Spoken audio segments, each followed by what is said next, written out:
மக்களின் மீட்பர் நாமே என்கிறார் ஆண்டவர். எத்தகைய இடுக்கண்களில் என்னை கூவி அழைத்தாலும் நான் அவர்களுக்கு செவி சாய்ப்பேன். நான் என்றும் அவர்களுக்கு ஆண்டவராய் இருப்பேன். தந்தை மகன் தூயாவியானவரின் பெயராலே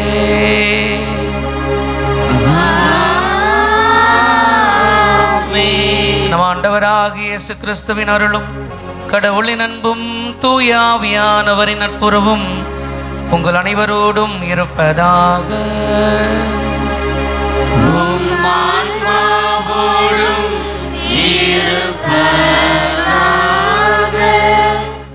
இறையேசுவில் பிரியமான அன்பு சகோதர சகோதரிகளே, மேற்கு தாம்பரம் மலையடிவார கோடியற்புதர் புனித அந்தோனியார் ஆலயத்தின் சார்பாக உங்கள் அனைவரையும் அன்போடு வரவேற்கிறோம்.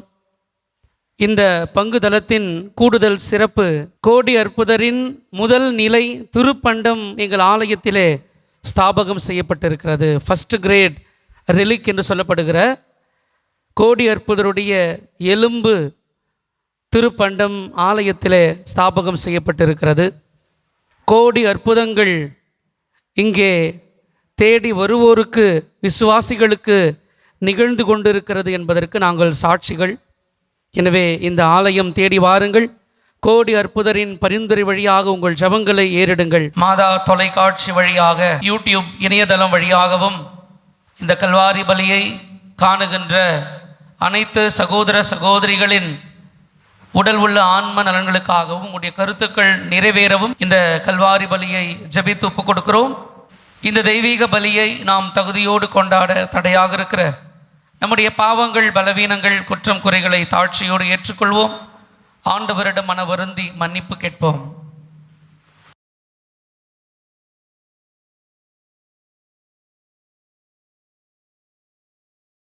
எல்லாமல்ல இறைவனிடமும் சகோதர சகோதரிகளே உங்களிடமும் நான் பாவி என்று ஏற்றுக்கொள்கிறேன். ஏனெனில் என் சிந்தனையாலும் சொல்லாலும் செயலாலும் கடமையில் தவறியதாலும் பாவங்கள் பல செய்தேன். என் பாவமே, என் பாவமே, என் பெரும் பாவமே.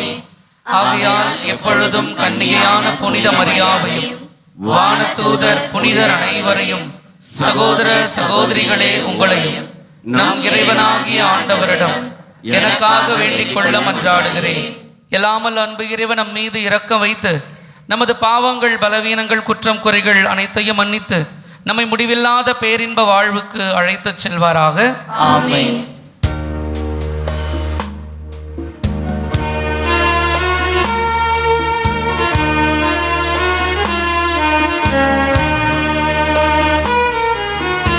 ஆண்டவரே இரக்கமாயிரும்.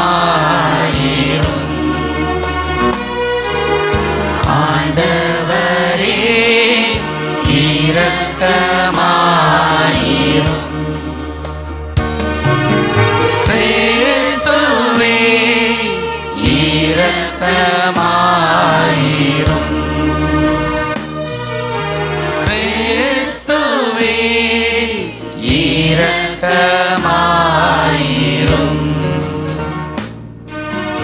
ஆண்டவரே இரக்கமாயிரும்.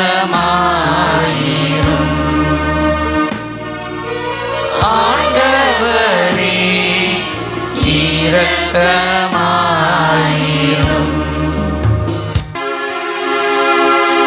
ஜெபிப்போமாக. இறைவா, உம்மையும் பிறரையும் அன்பு செய்வதில் திருச்சட்டத்தின் எல்லா கட்டளைகளும் அடங்கி இருக்கச் செய்தீரே.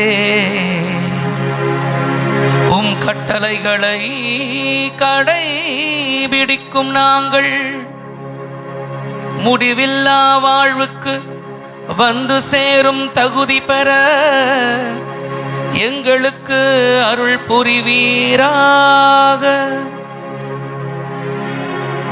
உம்மோடு தூயாவியானவரின் ஒன்றிப்பில் ஒரே இறைவனா என்றென்றும் வாழ்ந்து ஆட்சி செய்கின்ற எங்கள் ஆண்டவரும் உம் திருமகனுமாகிய இயேசு கிறிஸ்து வழியாக உம்மை மன்றாடுகின்றோம்.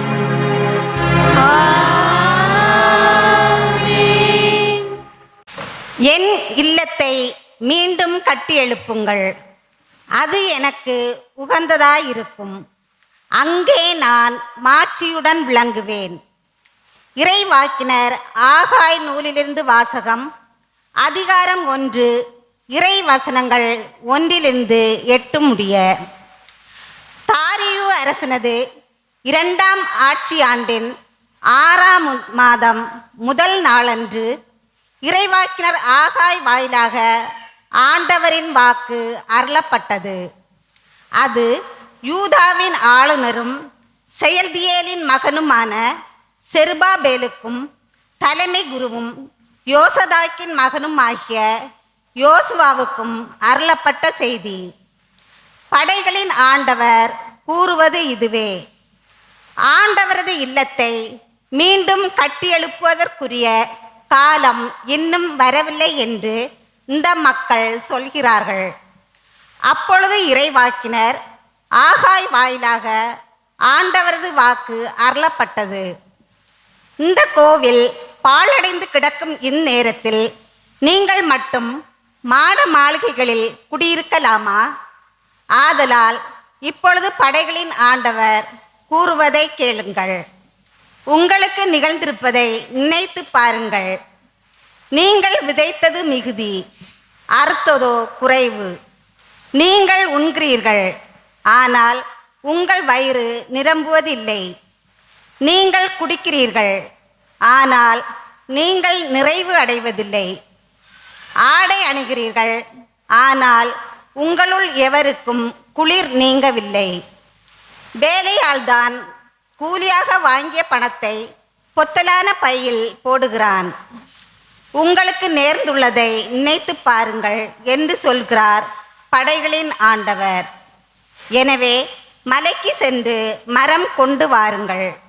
என் இல்லத்தை மீண்டும் கட்டி எழுப்புங்கள், அது எனக்கு உகந்ததாயிருக்கும். அங்கே நான் மாட்சியுடன் விளங்குவேன் என்று சொல்கிறார் ஆண்டவர்.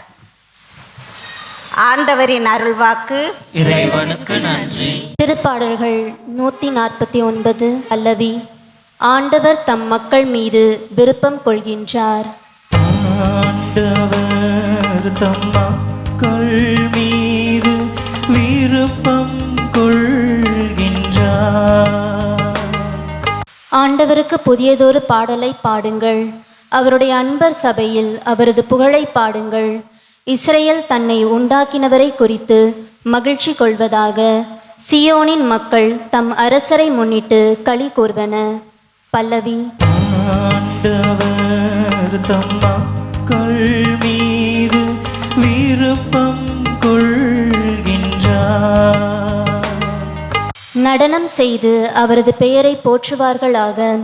மத்தளம் கொட்டி யாழ் இசைத்து அவரை புகழ்ந்து பாடுவார்களாக. ஆண்டவர் தம் மக்கள் மீது விருப்பம் கொள்கின்றார். தாழ்நிலையில் உள்ள அவர்களுக்கு வெற்றி அளித்து மேன்மைப்படுத்துவார். பல்லவி. ஆண்டவர் தம் மக்கள் மீது விருப்பம் கொள்கின்றார். அவருடைய அன்பர் மேன்மை அடைந்து களி கூர்வாராக. மெத்தைகளில் சாய்ந்து மகிழ்ந்து கொண்டாடுவராக. அவர்களின் வாய் இறைவனை ஏத்தி புகழட்டும். இத்தகைய மேன்மை ஆண்டவர் தம் அன்பர் அனைவருக்கும் உரித்தானது. பல்லவி. ஆண்டவர் தம் மக்கள் மீது விருப்பம் கொள்கின்றார்.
தந்தையிடம் வருவதில்லை.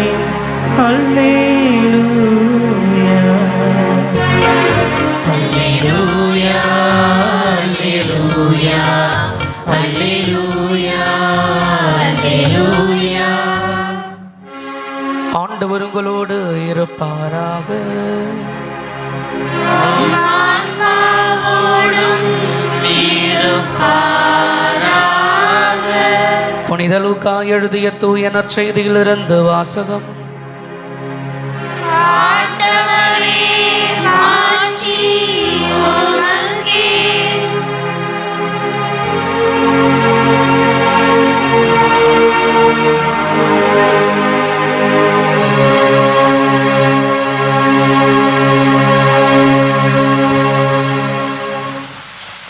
அதிகாரம் 9 வாழ்வு தரும் இறைத்திரு வார்த்தைகள் 7 முதல் 9 முடிய.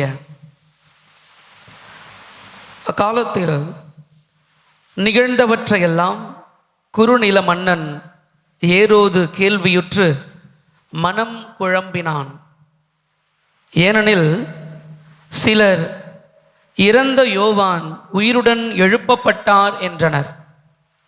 வேறு சிலர் எலியா தோன்றியிருக்கிறார் என்றனர். மற்றும் சிலர் முற்காலத்து இறைவாக்கினருள் ஒருவர் உயிர்த்தெழுந்துள்ளார் என்றனர்.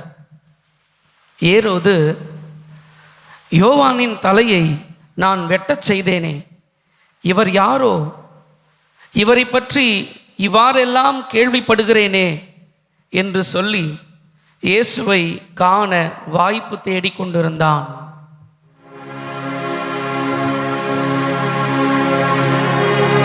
ஆண்டவரின் அருள்வாக்கு.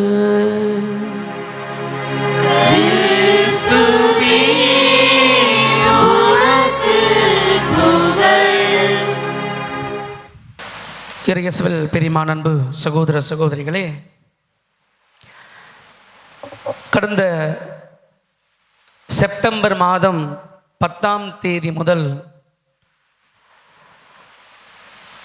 அமெரிக்க நாட்டிலே பரபரப்பாக பேசப்படுகிற நிகழ்ந்த ஒரு சம்பவம் எல்லோரும் நிச்சயமாக கேள்விப்பட்டிருப்பீர்கள். சார்லி கர்க் என்கிற ஒரு நபரை,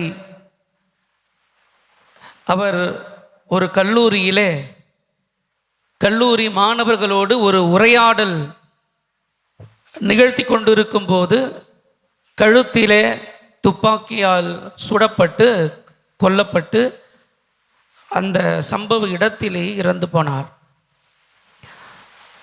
அவரை சுற்று கொன்றவர் 22 வயது ஒரு இளைஞன், டைலர் ராபின்சன் என்கிற இளைஞன்.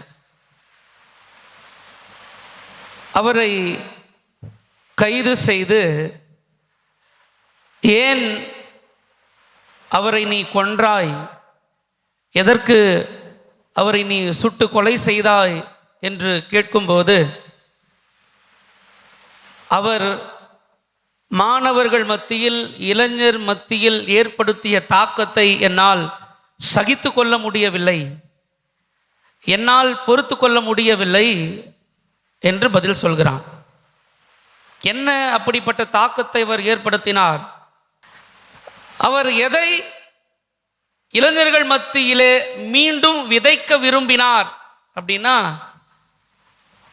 கடவுளுக்கு எதிரான, கிறிஸ்துவுக்கு எதிரான கொடும் பாவங்களை இந்த அமெரிக்க நாட்டிலே இளையோர்கள், இளம் தலைமுறையினர் அதற்கு அடிமைகளாகி அதிலேயே ஊறி போயிருக்கிறார்கள். அமெரிக்கா ஒரு காலகட்டத்திலே கடவுளுக்கு பயப்படுகிற, கடவுள் நம்பிக்கையில் வேரூன்றிய நாடாக இருந்தது. அதனால்தான் கடவுள் இந்த நாட்டை இவ்வளவு ஆசீர்வதித்தார். இப்பொழுது கடவுள் நம்பிக்கையோ கடவுள் பயமோ, கடவுளின் கட்டளைகளுக்கு கீழ்ப்படிய வேண்டும் என்கிற எண்ணமோ இல்லாமல் இந்த தலைமுறை உருவாகி கொண்டிருக்கிறது. சோதோம் கொமோரா தேசங்களில் நடந்த அந்த கொடும் பாவ செயல்கள் அமெரிக்க தேசத்திலே அதிகரித்து கொண்டிருக்கிறது. எனவே இளையோர்கள் மத்தியிலே ஒரு மாற்றத்தை, ஒரு மறுமலர்ச்சியை ஏற்படுத்த வேண்டும் என்கிற நோக்கத்தில் தான் அந்த ஒரு இயக்கத்தை அவர் ஆரம்பித்து இளையோர்கள் மத்தியிலே உரையாடலோடு அவர் திணிக்கவில்லை. மாணவர்களோடு பேசுவார், அவர்களுடைய கேள்விக்கு பதில் கொடுப்பார். விவிலியத்தின் அடிப்படையிலே எதெல்லாம் அவர் எதிர்த்தார் அப்படின்னா, அபார்ஷன், சிசு கொலை, கருவிலே குழந்தையை கொல்லுகிற அந்த பாவ செயல் கடவுளுக்கு எவ்வளவு துரோகமானது, அருவருப்பை தரக்கூடியது என்று பிள்ளைகளுக்கு புரிய வைத்தார். LGBTQ என்று இப்பொழுது வரையறுத்திருக்கிற ஓரின சேர்க்கை, அப்படி அந்த கடவுளுக்கு எதிரான, கடவுளுக்கு அருவருப்பை தருகிற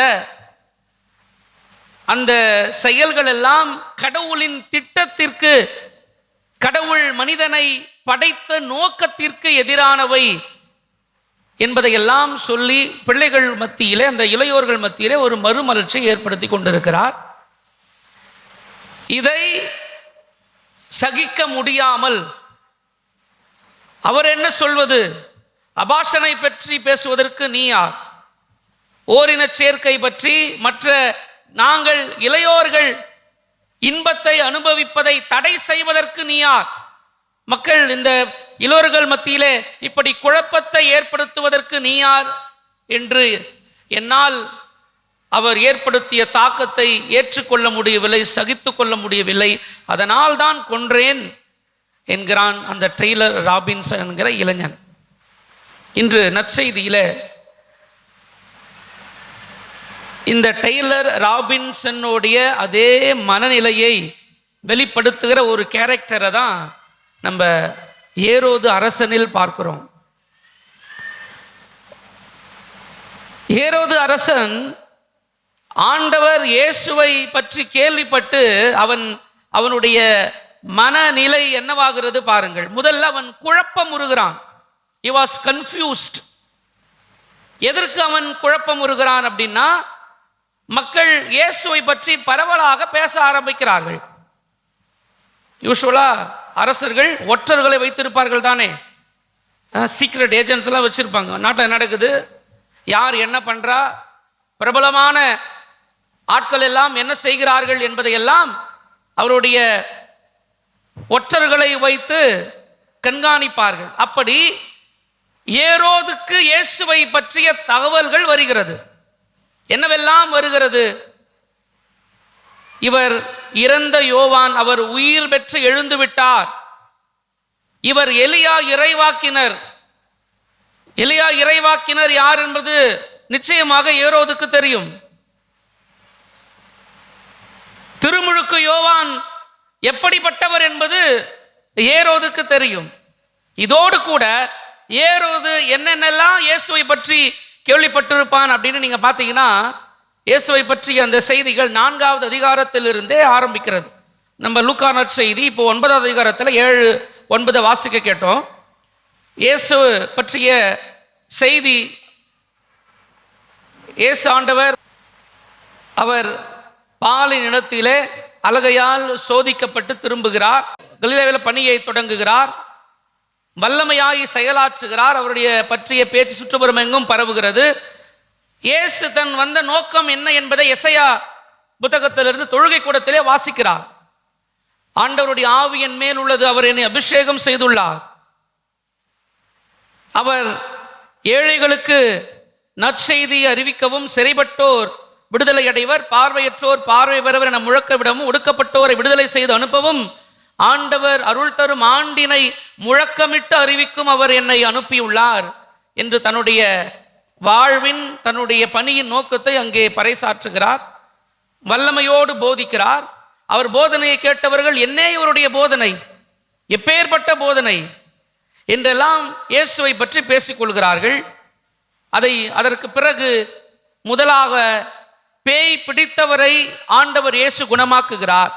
அடுத்தது சீமோன் பேதுருவின் மாமியாரை குணமாக்குகிறார். அதோடு கூட அங்கே நோய்வாய்ப்பட்டிருந்த பலரை இயேசு ஆண்டவர் தொட்டு குணப்படுத்துகிறார். பிறகு தொழுநோயாளரை குணமாக்குகிறார். முடக்குவாதமுற்றவரை குணமாக்குகிறார்.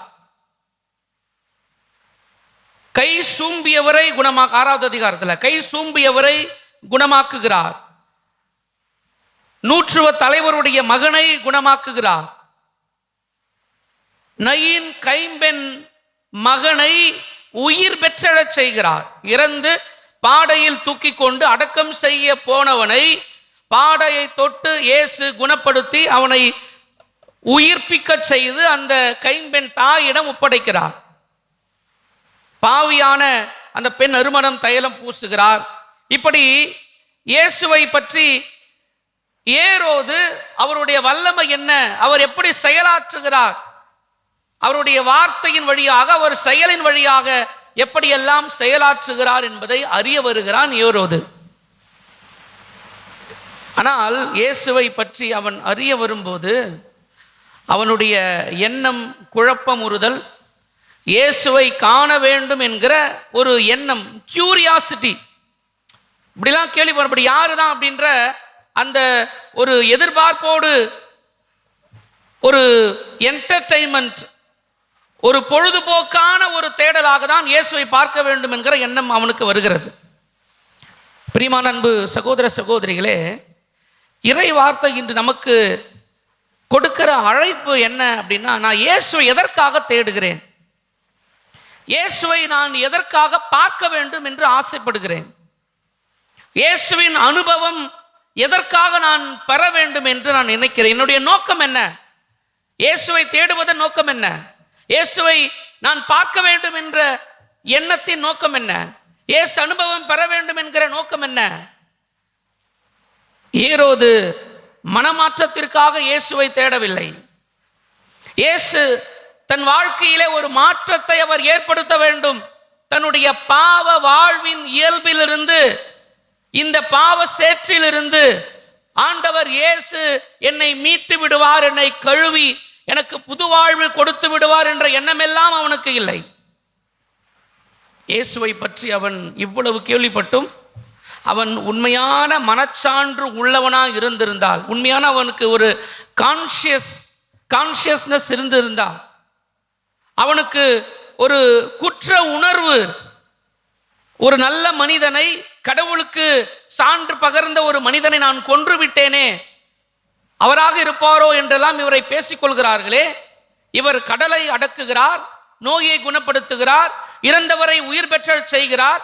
இப்படி சாதாரண மனிதனால் செய்ய முடியாதே, இவர் யாரோ, இவரை பார்த்தால், இவரின் அனுபவம் பெற்றால் நமக்கு வாழ்வு கிடைக்குமோ, ஒரு மாற்றம் பிறக்குமோ என்ற எந்த எண்ணமும் இல்லாமல் தன் அதிகாரம், தன் அரசாண்மை, தன்னுடைய மேன்மை என்ற இந்த உலக பிரமாண, இந்த உலக வாழ்வுக்கான மேன்மையை, இந்த உலக வாழ்வுக்கான இன்பத்தை, இந்த உலக வாழ்வுக்கான அதிகாரத்தை மட்டுமே அடைய வேண்டும் என்று ஏரோது விரும்பினானே ஒழிய,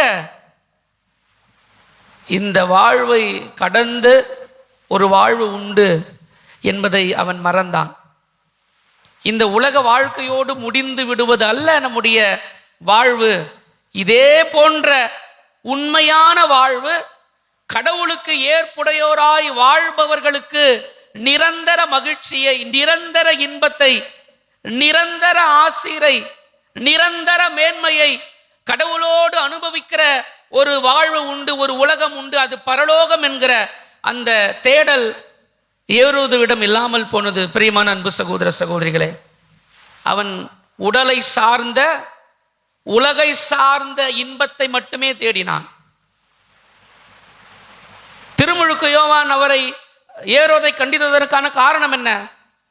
அவன் உடல் சார்ந்த இச்சை, தன் சொந்த சகோதரனின் மனைவியை, சகோதரனை கொன்றுவிட்டு அந்த சகோதரனின் மனைவியை தன் மனைவியாக்கி கொண்டான். உடல் சார்ந்த இச்சை. இதை யோவான் கண்டிக்கும் போது மனச்சான்று இருந்திருந்தால் அதிலிருந்து அவன் விலகி இருப்பான், வருந்தி இருப்பான். இல்லை, இப்போ இந்த உலகமும் இந்த உலக நாட்டமும் மக்களை, மனிதரை இதை நோக்கித்தான் நகர்த்தி கொண்டிருக்கிறது. இதற்கு ஒரு தகுந்த எடுத்துக்காட்டு தான் கடந்த 2 வாரங்களுக்கு முன்பாக சார்லி கர்க் கொல்லப்பட்ட அந்த நிகழ்வு. இவர் மக்கள் மத்தியிலே, இளையோர் மத்தியிலே ஒரு மாற்றத்தை, கடவுளுக்கு பயப்பட வேண்டும், இந்த பாவம் எல்லாம் கடவுளுக்கு அருவருப்பை தருகும், உங்கள் வாழ்க்கையிலே ஒரு மாற்றங்களை கொண்டு வாருங்கள் என்பதை எல்லாம் என்னால் ஏற்றுக்கொள்ள முடியவில்லை, எனவே கொன்றேன். பிரியமான அன்பு சகோதர சகோதரிகள், இன்று முதல் வாசகத்தில், ஆகாய் புத்தகத்தில் கடவுள் தன் இல்லத்தை, தன் கோயிலை மீண்டும் கட்டி எழுப்ப சொல்லுகிறார். நம்ம தமிழ் பாரம்பரியத்தில் திருமூலர் வரிகளிலே உள்ளம் பெருங்கோவில்,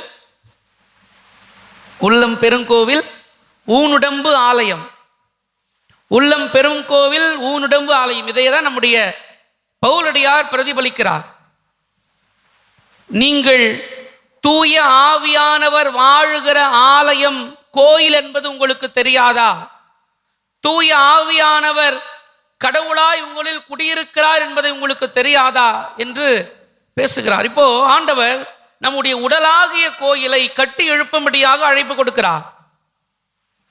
நம்முடைய உடல் ஆண்டவர் வாழுகிற, உரைகிற இந்த இல்லம், அந்த இல்லத்தை சுத்திகரிக்கிற, புதுப்பிக்கிற, கடவுளுக்கு ஏற்றதாய் மாற்றுகிற அந்த அவசியம் நமக்கு என்றும் இருக்கிறது.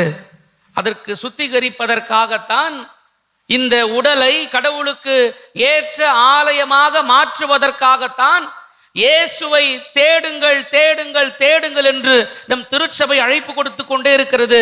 அந்த தேடல் நிறைவு பெறுகிற இடம் ஆண்டவர் இயேசுவின் இந்த கல்வாரி பலியின் திருப்பலிப்பீடம். இயேசு நம்மை சுத்திகரிக்க, நம்முடைய வாழ்வை சுத்திகரிக்க, நம்முடைய பாவ இயல்பிலிருந்து, பாவ இச்சையிலிருந்து, பாவ நாட்டங்களிலிருந்து, இந்த உலக பிரமாண ஆசைகள், தேடல்கள் இருந்து நம்மை மீட்க விரும்புகிறார். நாம் இசைவு கொடுத்தால் ஒழிய அது நிறைவேறுவதற்கு வாய்ப்பில்லை. ஏன்னா ஆண்டவர் நம்முடைய சுதந்திரத்தை மதிக்கிறார். God respects our free will. அப்போ கடவுளை குற்றம் சுமத்துவது அல்ல. ஏன் கடவுள் இத்தனை கொடுமை நடக்குது, இத்தனை அநியாயங்கள் நடக்கிறது, இத்தனை கொலைகள் நடக்கிறது, ஏன் கடவுள் கண்டுக்காம இருக்கிறாரு? கடவுள் கையை பிடிச்சுக்குவாரா? கையை பிடிச்சுக்குவாரா? உனக்கு சுய அறிவு இல்லையா? சுய புத்தி இல்லையா? கடவுள் நமக்கு அந்த ஞானத்தை கொடுக்கவில்லையா? அறிவை கொடுக்கவில்லையா? மனச்சான்றை கொடுக்கவில்லையா? அப்போ நான் ஒரு காரியத்தை, ஒரு செயலை செய்யும் போதே என் மனச்சான்று சொல்லும், இதை செய்யாதே, இது தவறு, இது கடவுளுக்கு ஏற்புடையது அல்ல, இது கடவுள் படைத்த அந்த படைப்பின் நோக்கத்திற்கு ஏற்புடையதல்ல, இதை செய்யாதே என்று நம் மனச்சான்று சொல்லும். ஒரு நன்மையை, ஒரு உகந்த, கடவுளுக்கு உகந்த செயலை செய்யும் போது இதை மனப்பூர்வமாய் செய், இதை மகிழ்ந்து செய், இதை மகிழ்ச்சியோடு செய் என்று மனச்சான்று சொல்லும். அந்த மனச்சான்று தான் ஆண்டவர் கொடுத்திருக்கிறார். எனவே நம்முடைய வாழ்க்கையில கடவுள் கொடுத்திருக்கிற இந்த சுதந்திரத்தை கடவுளுக்கு ஏற்றபடி வாழ பயன்படுத்துவோம். ஆண்டவர் இயேசு நம்ம ஏற்றுக்கொள்ள தயாராக இருக்கிறார். ஏரோதை போல உலக இன்பங்களிலேயே, உலக நாட்டங்களிலேயே, உலக ஆசாபாசங்களிலேயே நாம் மூழ்கி போயிருந்தால் இயேசுவை உண்மையான உளப்பாங்கோடு தேட மறந்து விடுவோம். பிரியமான அன்பு சகோதர சகோதரிகளே, இன்று ஏரோது எங்கே இருப்பான் என்று சொல்லி தெரிய வேண்டிய அவசியம் இல்லை. இன்று யூதாஸ் இஸ்காரியோத்து எங்கே இருப்பான் என்று சொல்லி தெரிய வேண்டிய அவசியம் இல்லை. கடவுளுக்கு அருவருப்பை தருகிற செயலை செய்த, மகா பாவங்களை, அநியாயங்களை, அட்டூழியங்களை செய்து இறந்தவர்கள் எல்லாம் இன்று எங்கே இருப்பார்கள் என்று சொல்லி தெரிய வேண்டிய அவசியம் இல்லை. நாம் கடவுளுக்கு ஏற்புடையவர்கள், நாம் கடவுளுக்கு உகந்தவர்களாய் வாழ அழைக்கப்பட்டவர்கள். அந்த வாழ்வை வாழ்ந்து கடவுள் நமக்கு தர காத்திருக்கிற நிலை வாழ்வை, பரலோக ராஜ்யத்தை உரிமையாக்கிக் கொள்வோம். அதற்கான இறையருள் வேண்டுவோம். இந்த திருப்பலியிலே ஜெபிப்போம். ஆமென். காணிக்கை தரும் நேரம் நான்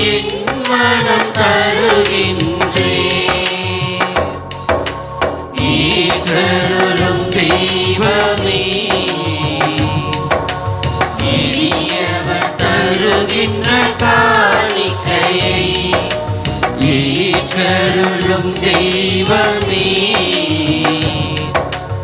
எளியவர் தருகின்ற காணிக்கையை காணிக்கை தரும் நேரம் நான் என் மனம் தருகின்றேன்.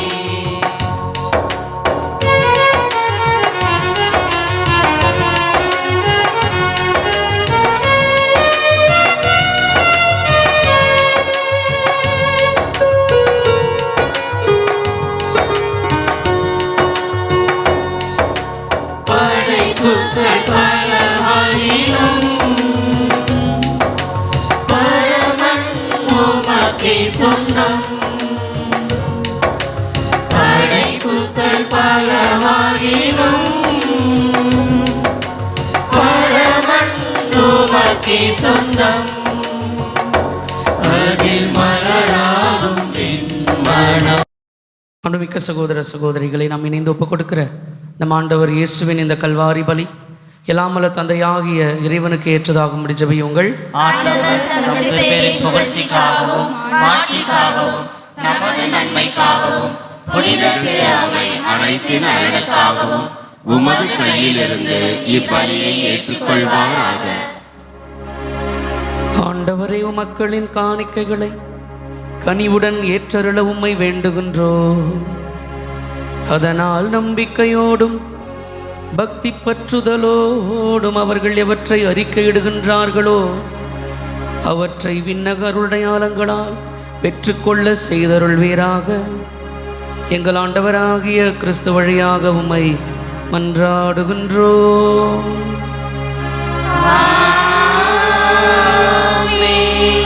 ஆண்டவர் உங்களோடு இருப்பாராக.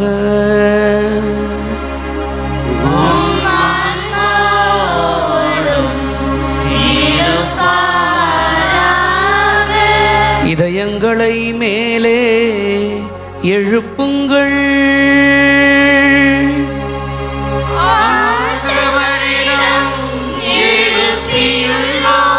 நம் இறைவனாகிய ஆண்டவருக்கு நன்றி கூறுவோம்.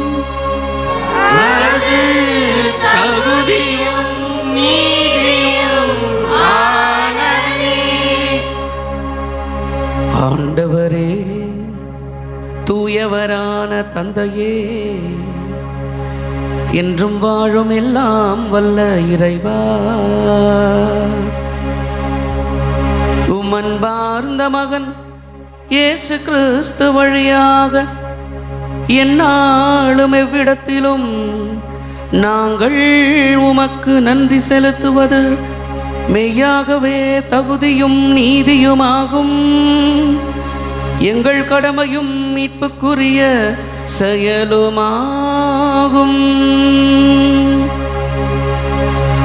உம் வார்த்தையான கிறிஸ்து வழியாகவே அனைத்தையும் படைத்தீர். அவரையே மீட்பராகவும் ஈடேற்றுபவராகவும் எங்களுக்கு அனுப்பினீர். அவர் தூய ஆவியினால் உடலெடுத்து கன்னி மரியாவிடமிருந்து பிறந்தார். அவர் உமது திருவுளத்தை நிறைவேற்றி புனித மக்களை உமக்கு பெற்றுத்தர தம் கைகளை விரித்து பாடுபட்டார். இவ்வாறு அவர் சாவை வென்று உயிர்ப்பு உண்டென விளங்கச் செய்தார். ஆகவே இறைவா,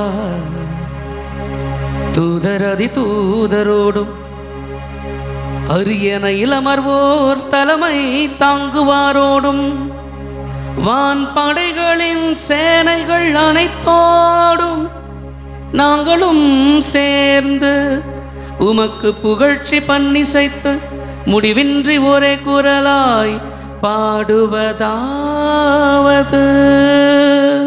தூயவர் தூயவர் தூயவர், வான்படைகளின் கடவுளாம் ஆண்டவர், விண்ணகமும் மண்டகமும் உமது மாட்சியால் நிறைந்துள்ளன. உன்னதங்களிலே ஓசானா. ஆண்டவர் பெயரால் வருகிறவர் ஆசி பெற்றவர். உன்னதங்களிலே ஓசானா. ஆண்டவரே, நீர் மெய்யாகவே தூயவர், தூய்மை அனைத்திற்கும் ஊற்று. ஆகவே உம்முடைய தூய ஆவியை பொழிந்து இக்காணிக்கைகளை தூய்மைப்படுத்த வேண்டும் என உம்மை தாழ்மையுடன் மன்றாடுகின்றோம். இவ்வாறு எங்கள் ஆண்டவர் இயேசு கிறிஸ்துவின் திரு உடலாகவும் திரு இரத்தமுமாகவும் இவை எங்களுக்கு மாறுவனவாக. அவர் பாடுபட உளம் கனிந்து தம்மை கையளித்த போது அப்பத்தை எடுத்து நன்றி செலுத்தி அதை பெற்று தம் சீடர்களுக்கு அளித்து இயேசு கூறியதாவது: அனைவரும் இதிலிருந்து பெற்று உண்ணுங்கள், ஏனெனில் இது உங்களுக்காக கையளிக்கப்படும் என் உடல்.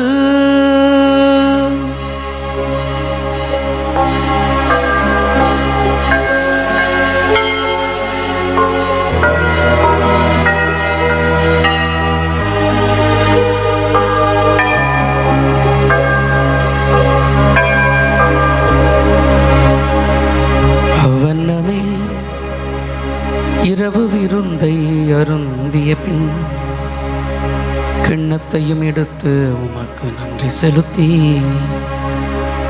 அதை தம் சீடர்களுக்கு அளித்து இயேசு கூறியதாவது: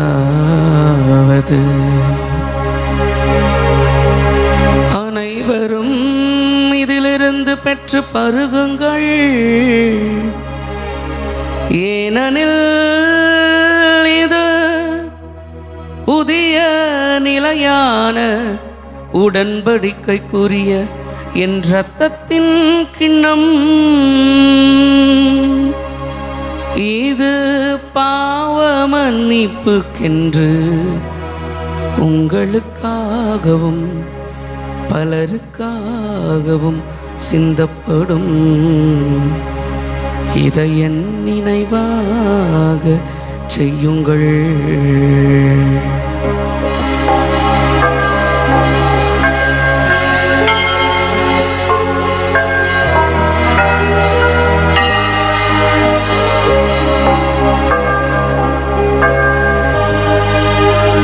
நம்பிக்கையின் மறைபொருள்.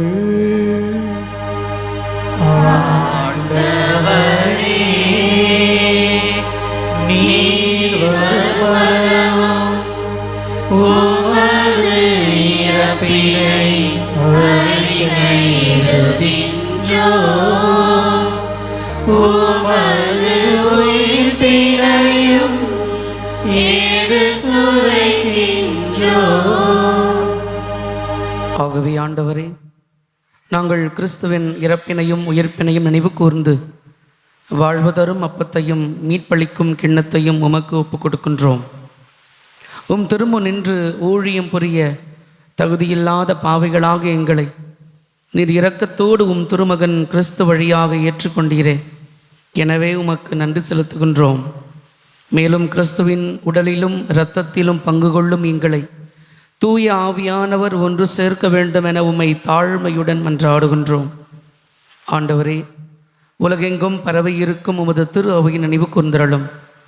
எங்கள் திருத்தந்தை லியோ, எங்கள் ஆயர் நீதிநாதன், ஏனைய ஆயர்கள், எல்லா திருநிலையினர் ஆகிய அனைவரோடும் உமது திரு அவை அன்பில் நிறைவு பெறச் செய்தருளும்.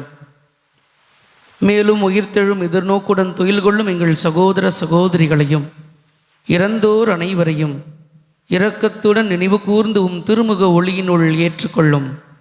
எங்கள் அனைவர் மீதும் இரக்கமாயிரும். கடவுளின் கன்னித்தாயான மாட்சிமிக்க எங்கள் அன்பு அன்னை அமல உற்பவி ஆரோக்கிய தாய் புனித மரியா, அவருடைய கணவரும் திருக்குடும்ப தலைவருமான புனித யோசேப்பு, புனித திருத்தூதர்கள், கோடி அற்புதர், எங்கள் பாதுகாவலர் புனித அந்தோனியார், இவ்வுலகில் உமக்கு உகந்தவராக இருந்தவர்கள் ஆகிய புனிதர் அனைவருடனும் நாங்கள் நிலையான வாழ்வில் தோழமை கொண்டு உம் திருமகன் இயேசு கிறிஸ்து வழியாக உம்மை புகழ்ந்தேத்தும் வரமருள உம்மை மன்றாடுகின்றோம்.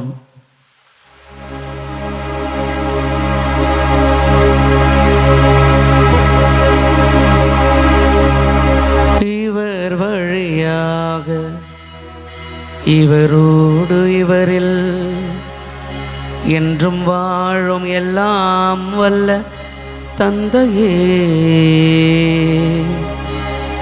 தூயாவியானவரின் ஒன்றிப்பில் எல்லா புகழும் மாட்சிமையும் என்றென்றும் உமக்கு உரியதே.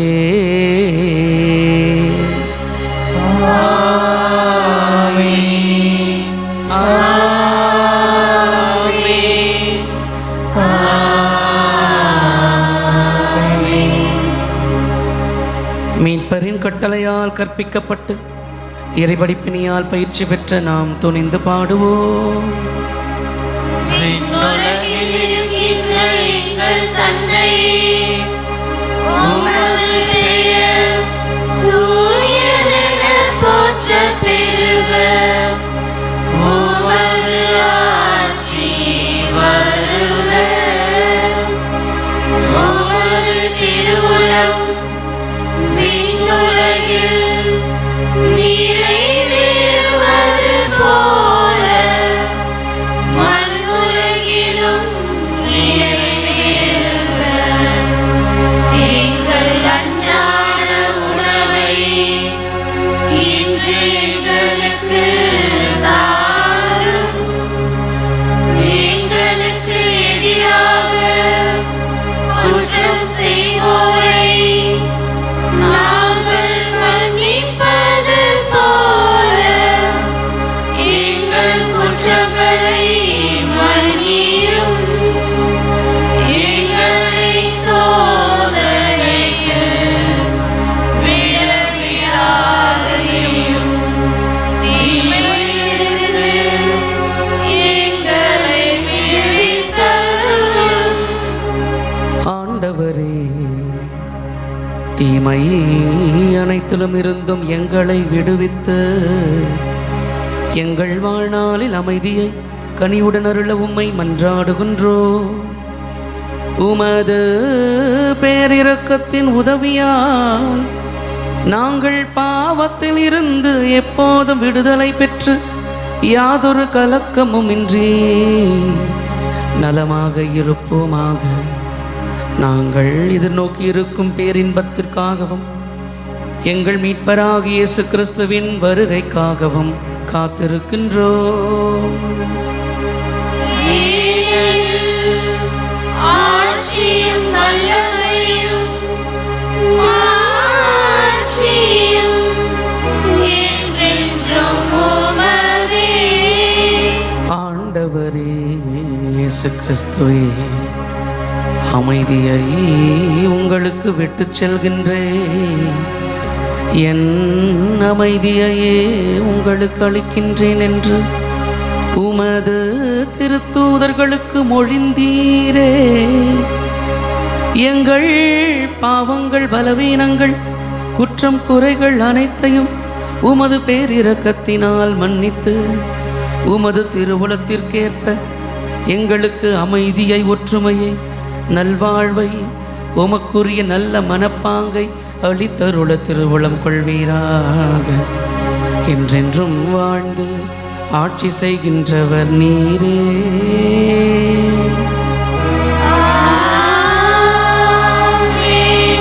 ஆண்டவருடைய சமாதானம் உங்களோடு என்றும் இருப்பதாக.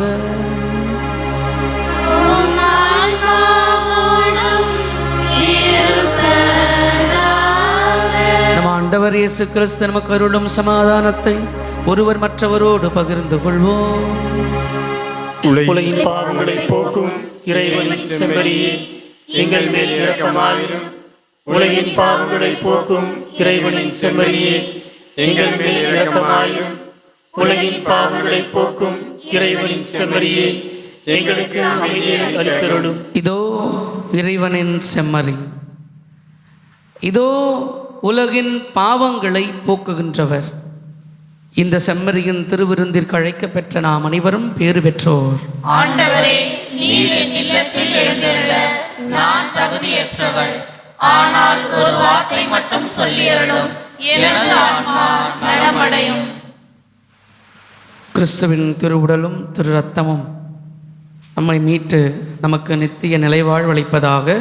ஆமென்.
அமர்கின்ற நேரம் என் கண்கள் புது பார்வை காணும்.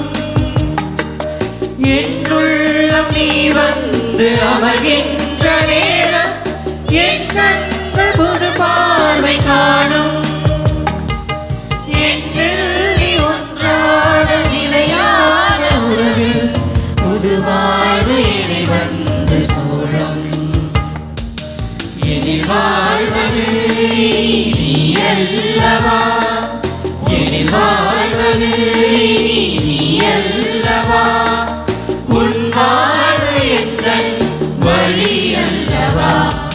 நல்ல ஆயன் நானே என்கிறார் ஆண்டவர். நான் என் ஆடுகளை அறிந்திருக்கிறேன், என் ஆடுகளும் என்னை அறிந்திருக்கின்றன.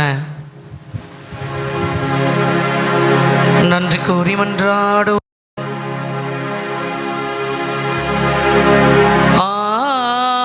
ஆண்டவரே,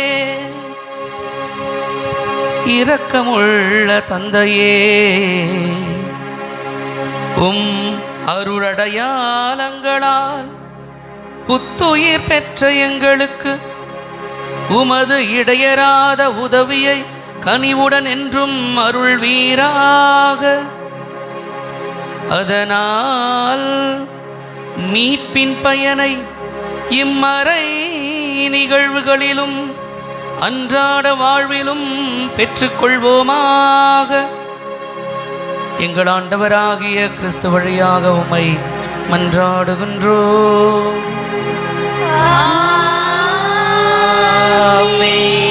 ஆண்டவர் உங்களோடு இருப்பாராக.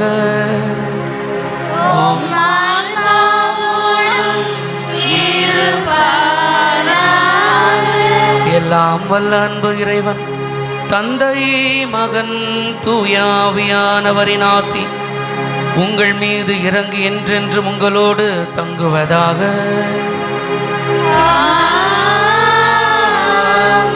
இறை அன்பிலும் சமாதானத்திலும் சென்று வாழுங்கள். திருப்பலி நிறைவேறிற்று.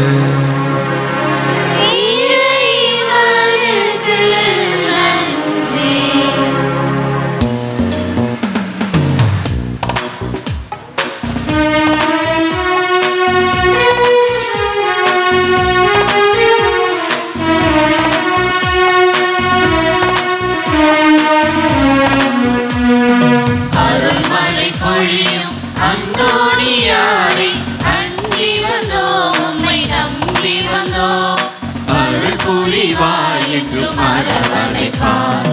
அருள்மழை பொழியும் அந்தோணியாரே, அண்டி வந்தோம்